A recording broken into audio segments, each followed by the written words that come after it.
The Pope is in West Asia. It's a first by any Pope ever. But that's not the only reason why this is our cover story tonight. The visit of Pope Francis to the United Arab Emirates is a story of many parts, with implications in India too. But first things first, it was a 40-hour-long, power-packed visit. It has made Pope Francis the first pontiff to set foot in the Arabian Peninsula. What was he doing there? He was trying to improve, or so we are told, the understanding and relationship of the Church with other faiths. Pope Francis held the first ever papal mass in the UAE today. It was attended by 135,000 Catholics, the biggest show of Christian worship in the Gulf region. Pope Francis spoke about several issues of global significance. He is not known to pull his punches. On Monday, at an interfaith meeting, he urged for the need for religious freedom.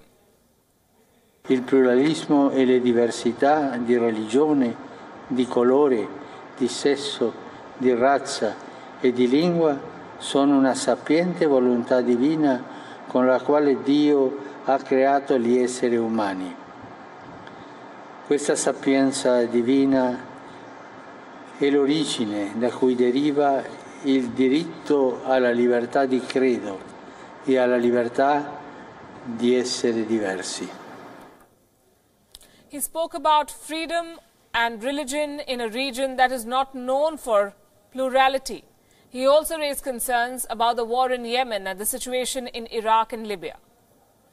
Penso in particolare allo Yemen, alla Siria, all'Iraq, alla Libia. Insieme, fratelli dell'unica famiglia umana voluta da Dio, impegniamoci contro la logica della potenza armata, contro la monetizzazione delle relazioni, l'armamento dei conflitti, l'innalzamento di muri, l'imbarbagliamento dei poveri. A tutto questo opponiamo la forza dolce della preghiera e l'impegno quotidiano nel dialogo. The Pope's visit has two main objectives. He wants to work with the leaders of the Muslim world to make West Asia safer for Christians. Before the First World War, around 20% of the world's Christians lived in this region. The number has now fallen to 4%, mainly due to violence and sectarian tension. The choice of UAE is also significant. It is home to more than 1 million Christians. Many of them are immigrants from India and the Philippines. This visit made headlines around the world, from the Pope's messages to his choice of car, from the attendance at his mass to the performers for the event. Everything has been reported in colourful detail the world over. Our next report sums up the highlights. For more than 1 million Christians living in the UAE, a visit by the Pope is the stuff of dreams. Abu Dhabi rolled out the red carpet for the pontiff. Upon arrival, he was given a royal welcome.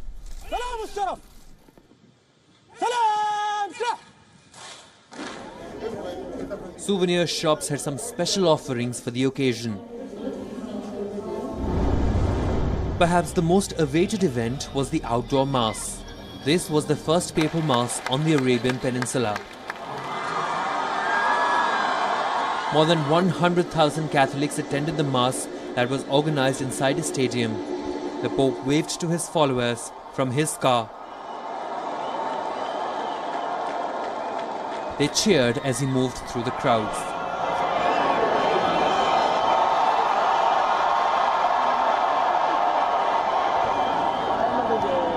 It's an amazing gesture for the Year of Tolerance. It's definitely showing how amazing and open they are. I'm very excited. I think everyone is too.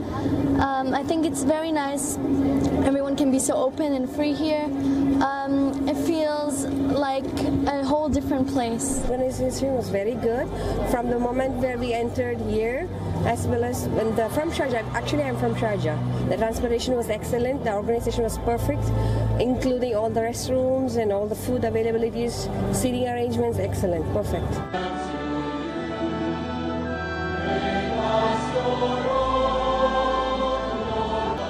An altar with a large cross was set up for the open-air service.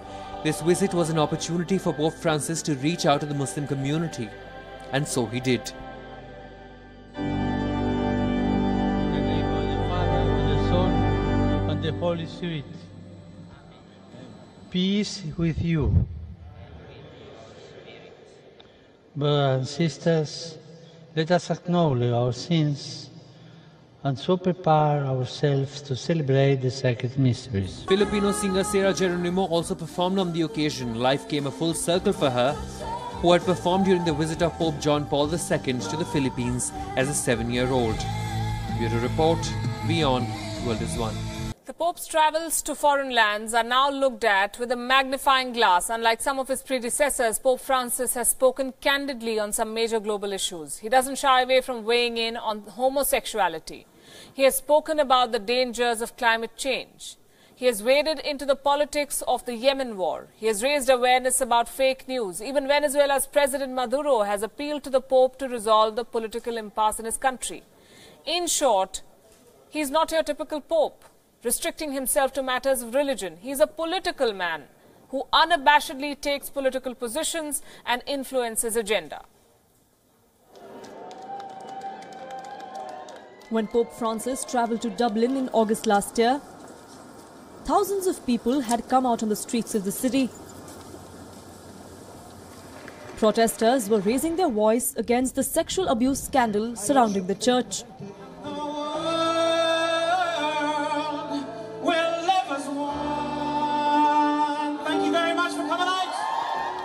A former official of the Vatican claimed that the Pope had ignored the allegations. During a speech in Western Ireland, Pope Francis begged for the Lord's forgiveness. Questa piaga aperta si sfida ad essere fermi e decisi nella ricerca della verità e della giustizia.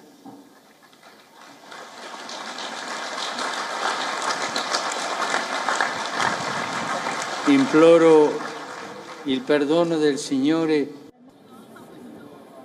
This is a challenging time for the Catholic Church. The traditional values of Christianity are being challenged by the rapid advances of mankind. Popular commentary claims that Pope Francis is trying to introduce more progressive values at the Catholic Church. But some of his statements have even forced the politicians to sit up and take notice. Back in 2017, he called on world leaders to fight hunger, conflicts and climate change. ¿Cuántas son las víctimas de la desnutrición, de las guerras, de los cambios climáticos? ¿Cuántos carecen de trabajo o de los bienes básicos y se ven obligados a dejar su tierra, exponiéndose a muchas y terribles formas de explotación? It would be fair to say that Pope Francis is a politically engaged leader. In recent days, the Pope has spoken candidly on issues of global interest. In January, he shared his views about the political crisis in Venezuela and backed the need for sex education. Cercanía, lo que siento, yo sufro por lo que está pasando en Venezuela en este momento y por eso deseo que se pongan de acuerdo, no sé, tampoco decir ponerse de acuerdo está bien. Yo creo que en las escuelas hay que dar educación sexual. In his message for World Communications Day, Pope Francis denounced fake news.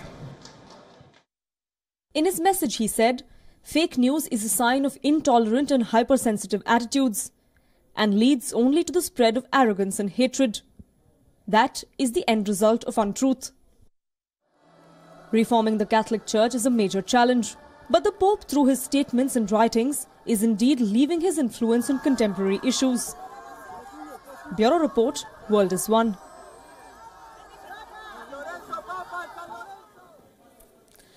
Pope Francis has often been called the Pope of many firsts. He believes that the Church should be more open and welcoming. He has a less formal approach to the papacy, that's the office held by the Pope. In the last 5 years, the pontiff has made several significant breakthroughs. He abolished bonuses paid to Vatican employees upon the election of a new pope. He scrapped an annual bonus paid to the cardinals serving on the board of supervisors of the Vatican Bank.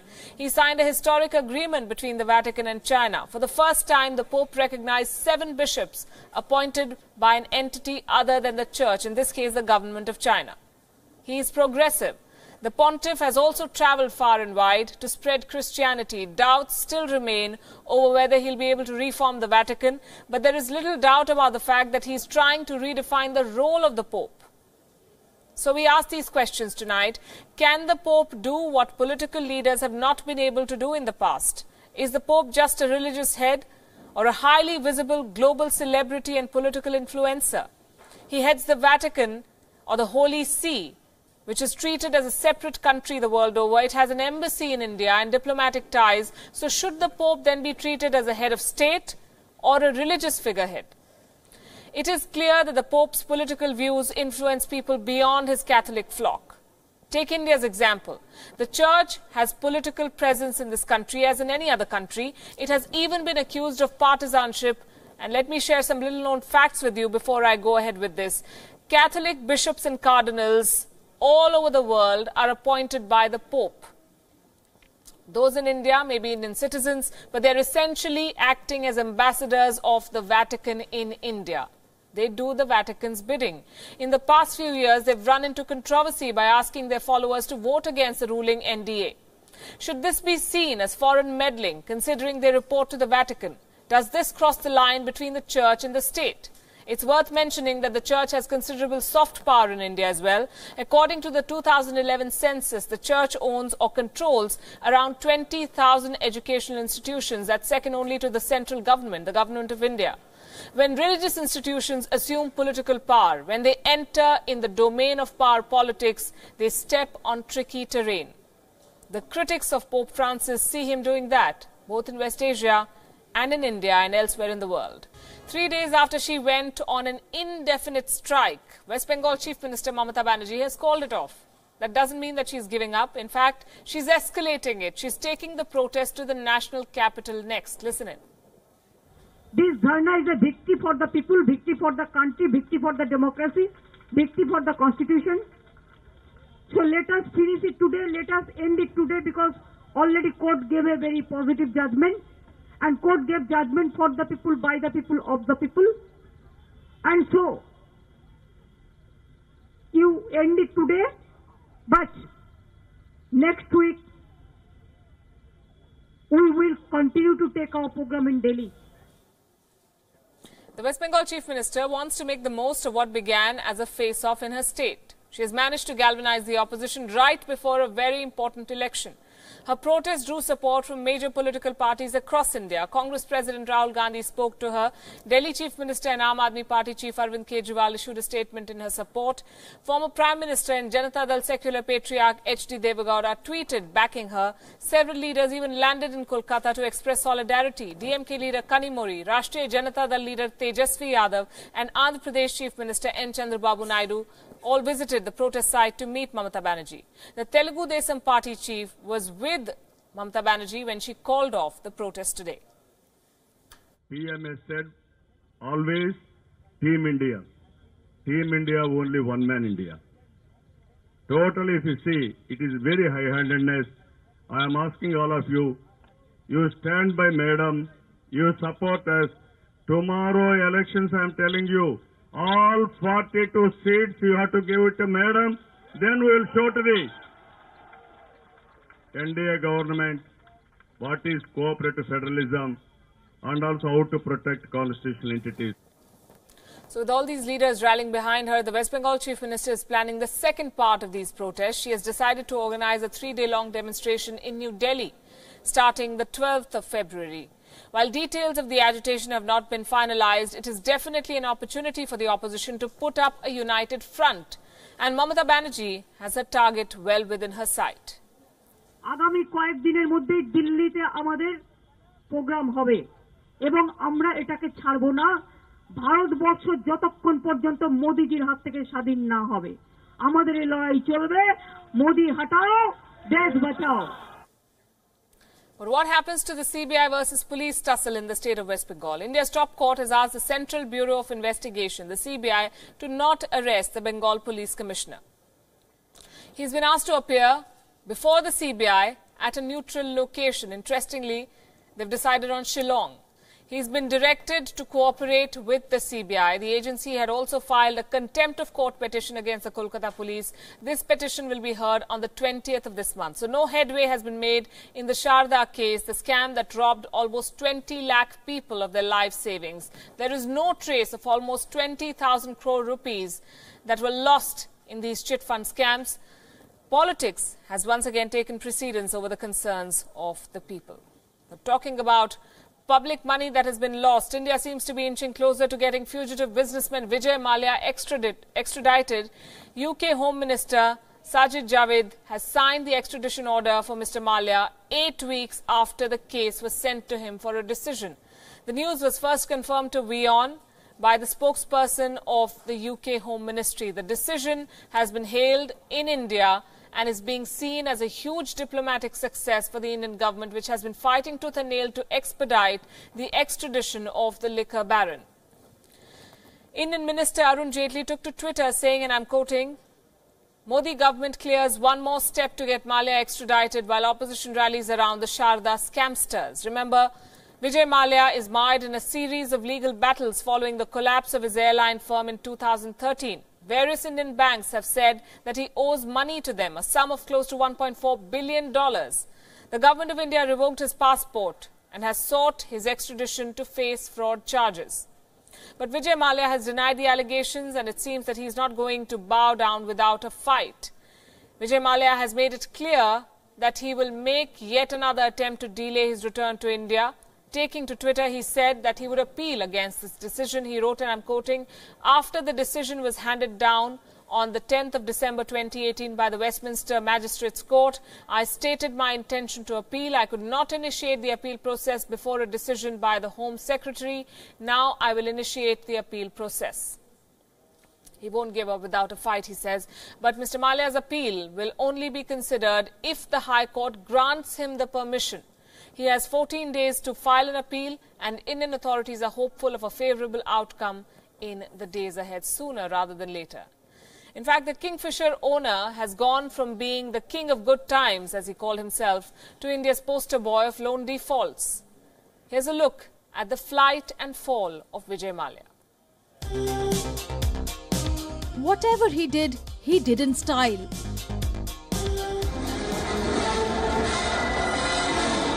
Liquor baron Vijay Mallya launched the premier and luxury Kingfisher airline in 2005. He said it was a gift for his son Siddharth on his 18th birthday. It soon became the largest privately owned airline in India following its merger with Air Deccan. Kingfisher Airlines also managed to secure a coveted slot at the Heathrow Airport in London. But the airline ran into continuous losses and finally collapsed in 2013, leaving creditors, suppliers and employees in the lurch. By the end of January 2014, the airline owed banks 9,000 crores or more than $1 billion. Not just the bank's dues, Kingfisher Airlines never made any profit during the 7 years when it was flying. It also owed 300 crores in salaries to thousands of employees. But Mallya's own good times continued. Mallya co-owned India's first Formula One team, Force India, and presented its 2008 car, the VJM01, to cricket-crazy Indians. The same year, he picked up a stake in the Royal Challengers Bangalore cricket team in the Indian Premier League, or the IPL. Besides, he also had 50% stakes in Kolkata-based Mohan Bagan and East Bengal soccer clubs. He built a luxury Kingfisher villa in Goa, famed for his lavish parties. They were attended by the who's who of the glamour world. He collected dozens of vintage cars worth millions and published a Kingfisher calendar of Indian models. He himself often appeared in photo shoots. To cap his business achievements, Mallya was elected in 2010 to the upper house of Indian Parliament. But the good times did not last. Mallya was mired in a growing series of legal battles following the collapse of his Kingfisher airline. In March 2016, Mallya left India after banks took a legal course to recover dues from Kingfisher Airlines. On Twitter, he accused everyone from media houses to banks of trying to spread lies about him. In April 2017, Mallya was arrested in London by the Scotland Yard and produced before the Westminster Magistrates Court. Shortly afterwards, he was granted bail. In December 2018, a British court finally ordered his extradition. It's unfortunate that the judge has found a prima facie case that I made misrepresentations to IDBI Bank only and persuaded them to loan money to Kingfisher Airlines. Be that as it may, the judge was perfectly entitled to make whatever judgment she thought fit. I have my rights. You heard the judge. My legal team will consider various options and then I will decide going forward. With the British government formally signing the order to extradite him, India is now one step closer to bring back one of its biggest defaulters. One thing is for sure, Mallya's journey back to India, if and when that finally happens, will be the final blow for the man once known as the King of Good Times. Bureau Report, Wion, World is One. Now the latest in the Afghan peace talks. Moscow is mediating a dialogue between the Taliban and other players. It's a two-day event. Conspicuous by its absence is the Afghan government led by President Ashraf Ghani. On the talking table are several prominent Afghan politicians and at least 10 members of the Taliban. Peace talks, though, do not mean an end to war. Taliban launched a pre-dawn attack on an army base in northern Afghanistan today, killing at least 26 security personnel. In Moscow, Taliban chief negotiator Abbas Stanakzai said that the group does not consider the current Afghan constitution legitimate and that the blueprint was an obstacle to peace. He said that once the US forces withdraw from Afghanistan, the Taliban will not demand political monopoly in order to achieve sustainable peace. He has demanded that the names of Taliban leaders be removed from the US blacklist. Meanwhile, former Afghan President Hamid Karzai welcomed America's efforts to push for peace. He also expressed hope that Pakistan and Afghanistan can forge good relations going forward. In this 8-minute speech that he delivered, Hamid Karzai highlighted the need for peace and unity. He also told the media that he hopes the Afghan government will participate in these talks in the future. A very good meeting, and officially we'll be talking later on. Yes. Yes. But is that a problem that official Kabul government is not here? Let's not speak about those things. We hope they will be there someday with us. The Afghan government is not present because the Taliban does not recognize them as a legitimate government. They call it America's puppet. Moscow, meanwhile, is very keen on being the power broker, being the mediator for peace. It has to look at its assets in Central Asia. It is looking to leverage its position, and it's also looking to redeem some of the humiliation it faced many decades ago when it had to leave, the Soviet Union had to leave Afghanistan. Россия, как вы знаете, активно выступает за налаживание межафганского диалога с участием и правительства, и движения талибов, поскольку талибы – это часть афганского общества, и никуда от этого факта не денешься. Wion's Julia Chapman joining us live from Moscow. Julia, the Taliban attacks continue even as we are talking about peace. How does that work? Have the Taliban given any assurance towards a ceasefire pending a decision on peace? There's certainly been no word of that yet, and as you say, the violence continues on a daily basis, which is why the Afghan government finds it very difficult and indeed has refused to sit down with the Taliban on this particular occasion. And so we're seeing this meeting taking place here in Moscow between members of the Taliban, representatives of the Taliban, as well as a number of other Afghan politicians, but not notably the actual administration of the president. So there's no high-level talk on that level. They're being hosted here in Moscow, although the Russian government is not actually involved in these talks. This is they are saying an intra-Afghan dialogue and is not being influenced by other partners, although of course the location of Moscow for the place that these talks are being held is very significant. Russia of course hosted back in November some talks between the same groups, but Russia was also involved in them. And the other party that's missing from these talks on this occasion is the US, who has been meeting with the Taliban separately, and Russian Foreign Minister Sergei Lavrov has accused the the US of holding secret talks with the Taliban and of trying to dominate the agenda and the peace process on their own. In fact, I was going to come to that. So the Russians say that the US has been holding secret talks. The US says that Russia is trying to muddle its peace process. This has become another case of one-upmanship. What is to say that the Taliban is not going to play one player against the other?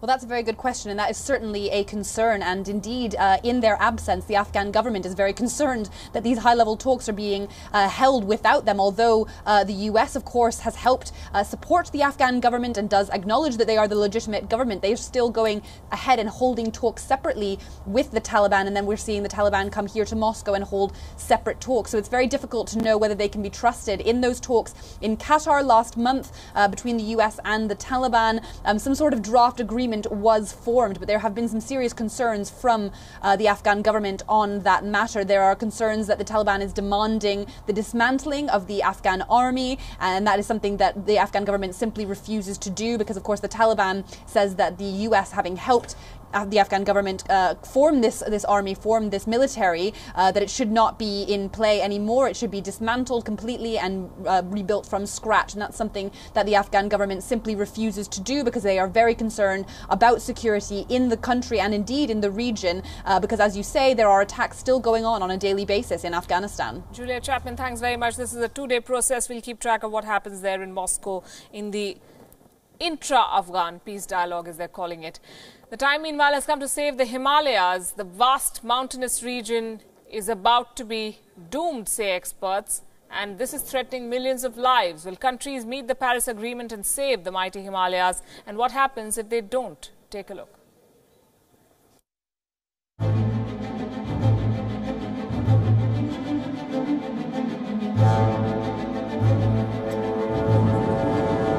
Home to the world's highest peaks, covered by 30,000 square miles of glacier ice.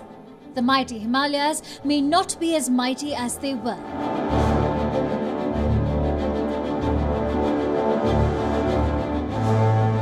Its glaciers are retreating, and the rate at which they are retreating is of huge concern. About 210 scientists and analysts based in Nepal have worked together for 3 years to release this report on the glaciers. They are warning us about the consequences of our carbon dioxide emissions. If we don't reduce our carbon footprint, we will lose about a third of Himalayan glaciers by the end of this century.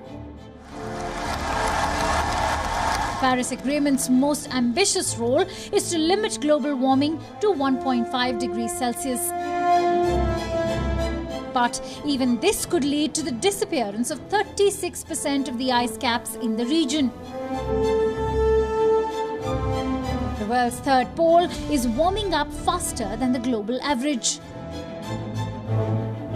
Many glaciers across the Tibetan Plateau and on the eastern stretches of the mountain range have retreated 20 to 47% since 2000. Since the 70s, the region has lost 15% of its ice. If carbon dioxide emissions go up, the temperatures could rise further, leading to more meltdown. A rise of 2 degrees Celsius could mean a loss of 50% of the glaciers. Scientists from the Kathmandu-based International Centre for Integrated Mountain Development have said this is the climate crisis that we haven't heard of. The Hindu Kush Himalayan region stretches across 3,500 kilometers. It covers 7 South Asian countries and China. The melt from the region supplies waters to 250 million people. It feeds rivers that support about 1.65 billion people. But how does this concern the common man? For one, the repercussions of the Himalayan glaciers melting will be felt by us all. They will be devastating. Second, the disappearance of the glaciers would make the weather pattern erratic. Crop cycles will be affected, economic development will be hampered, and health would deteriorate. There will be more natural disasters, lakes could burst. Previously reliable water resources will be disrupted, impacting 10 of the world's most important river systems, including the Ganges and Indus. The authors of the report have said that it's time we start paying attention to the mountains. In order to adapt to climate change, the region would require up to $4.6 billion per year by 2030. This could even rise to as much as $7.8 billion per year by 2050. But will world leaders wake up to the crisis and work to limit the damage? Bureau Report, Wion, World is One. The political crisis in Venezuela is intensifying and international support is swelling for opposition leader Juan Guaido. European nations, Britain, Germany, France, Spain, Austria, Croatia, the Czech Republic, Denmark, Estonia, Finland, Latvia and the Netherlands and others have all recognized Guaido as the interim president. Y este reconocimiento de Francia, liberté, igualité, fraternité, de Alemania, de España, del Reino Unido, de Polonia, de Lituania, de Bélgica, de la República Checa, Portugal, Estonia, de más de 20 países, es el reconocimiento a ustedes venezolanos que nunca. Italy has opposed the EU's stand on Venezuela. Meanwhile, Maduro's government has slammed Europe and the US for attempting to hurt the sovereignty of the country.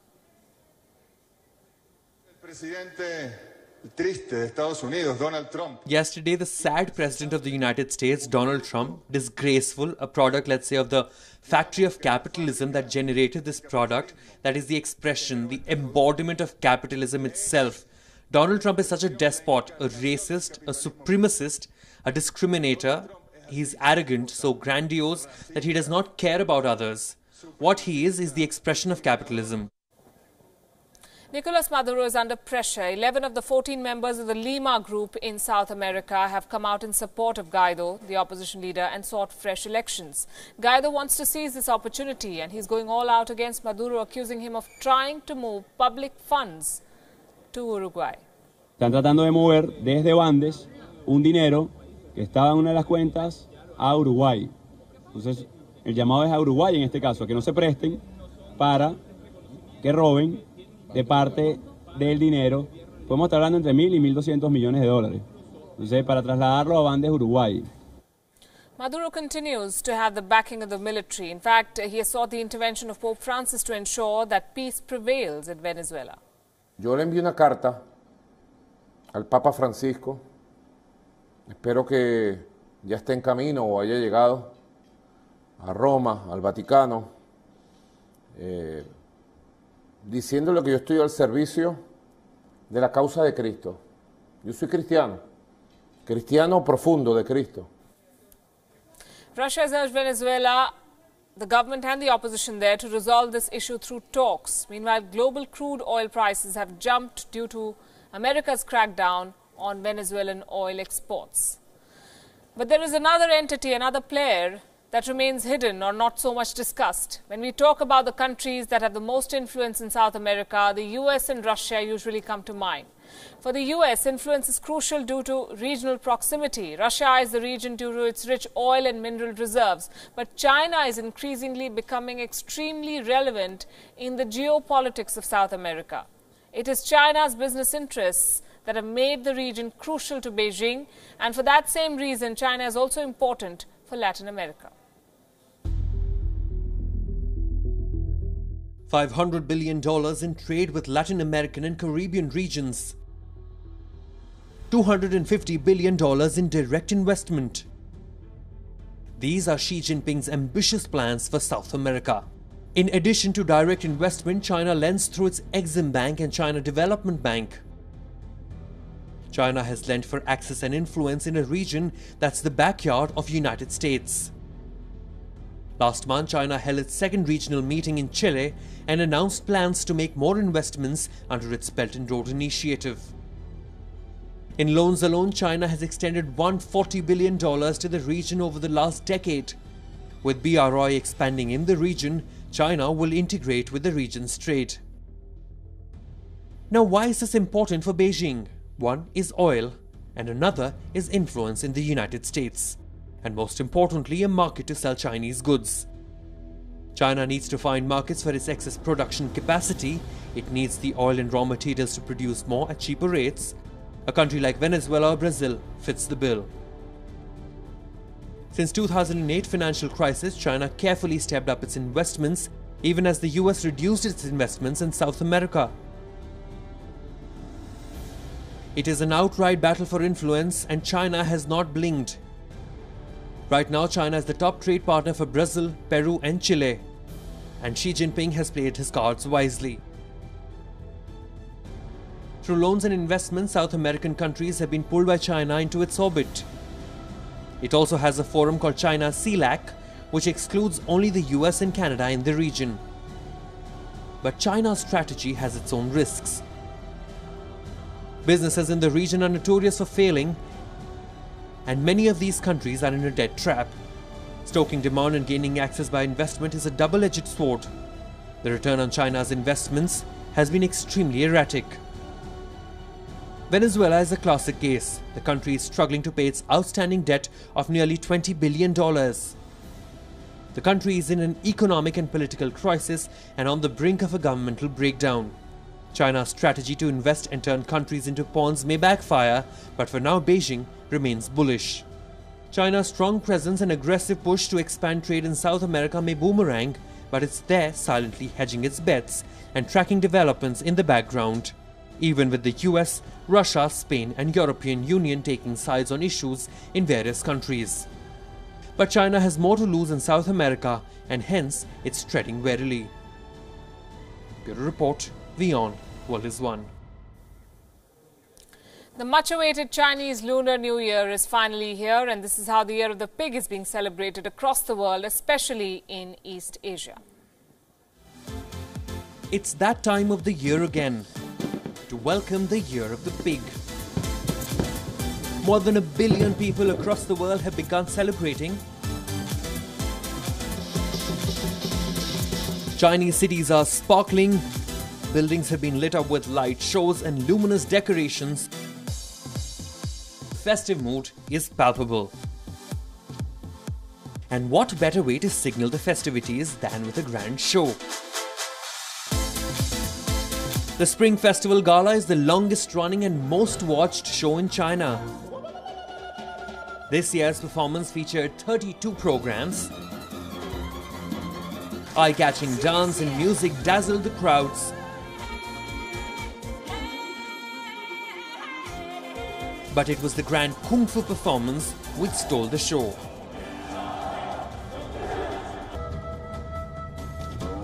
The 20,000 martial artists' execution was so perfect that the audience was left in awe.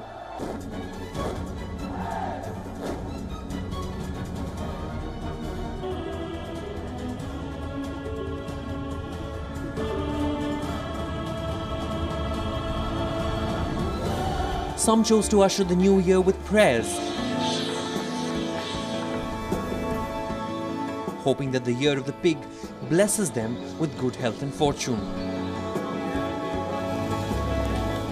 This year I'll be taking the National College Entrance Exam, so I'm hoping I can get a score good enough. Chinese communities all over the world are joining in the festivities. Hundreds of people braved the rain to kick off the Lunar New Year celebrations in Sydney. The Sydney Harbour Bridge turned red and fireworks lit up the sky over the Opera House. Fireworks have a significant place in Lunar Year celebrations. The Chinese believe that the flash and bang of firecrackers and fireworks scare away demons and evil ghosts. The Chinese New Year Festival was born 22 years ago. It was a small annual village event in Chinatown, and it has now grown to the largest Lunar New Year celebration outside Asia, with over last year 1.3 million people participating and an international media audience of 2 billion. North Koreans too have joined in. It's now a public holiday in the socialist state. Pyongyang authorities arranged for children to be brought out for playing in prominent open spaces around the capital on the first day of the Lunar New Year. To mark the Lunar New Year today, I came to these bronze statues of our great leaders here on Mansu Hill. We are happy to celebrate traditional holidays like the Lunar New Year. The Chinese Lunar New Year festivities will end on 19th of February on a full moon night with a Grand Lantern Festival. Bureau Report, Wion, World is One.